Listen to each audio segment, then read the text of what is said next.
এভাবে কি দিন যাবে? আমার দিন কিভাবে কাটবে না কাটবে সেটা আরেকজনকে বুঝতে হবে না। আমি ভালো আছি। কেমন ভালো আছো সেটা তো দেখতেই পাচ্ছি। তুমি চাইলে আমি তোমাকে কিছু একটা করতে হেল্প করতে পারি। কিভাবে? ও তো অনেক বড় ব্যবসায়ী, ওর অনেক বড় বড় লিঙ্ক আছে। ও মানে কে?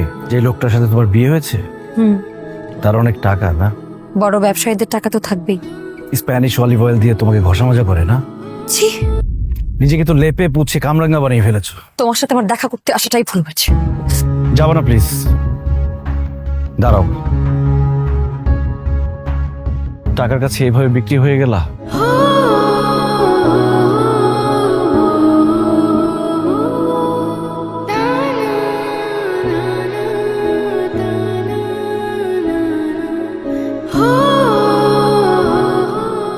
আমার কিছু করার ছিল না কাজল।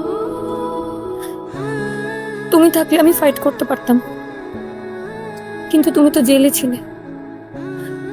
আমি পালিয়ে কার কাছে যেতাম বলো?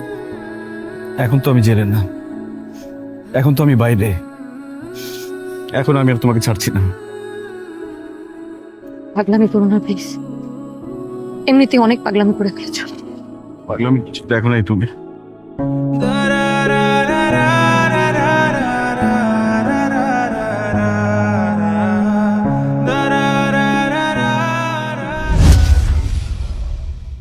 তোমার আমাকে জোর করে আদায় করতে হবে না, আমি নিজে তোমার কাছে আসবো। কিন্তু কেন আসবো বলো তো? কি আছে তোমার কাছে? তোমার পকেটে তো 2টা টাকাও নেই।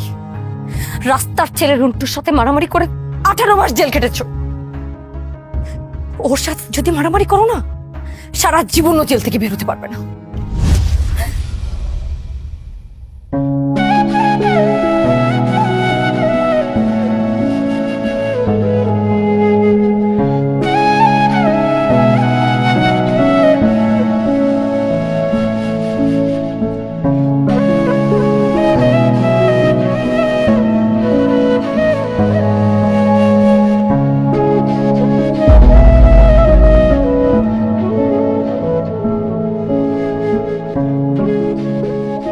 যাও না এখনো?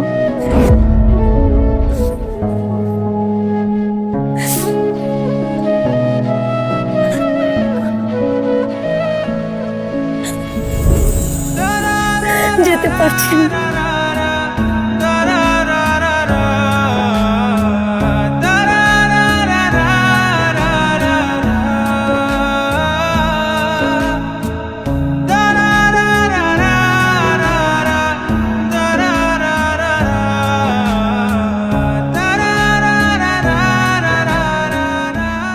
যাও।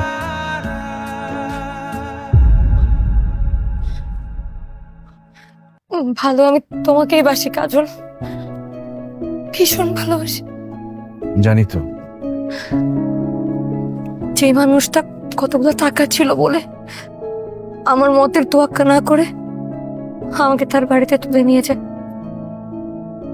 সেই মানুষের সাথে একই ছাদের নিচে থাকা যায়, একই বিছানায় শোয়া যায়, ঘুমানো যায়, আরো অনেক কিছু করা যায়, কিন্তু ভালোবাসা যায় না। আমাদের জীবনটাই তো এমন। আমি যদি থেকে যাই আর যদি না যাই? লাভ কি? টাকার কাছে হেরে তো যেতেই হবে। যাও।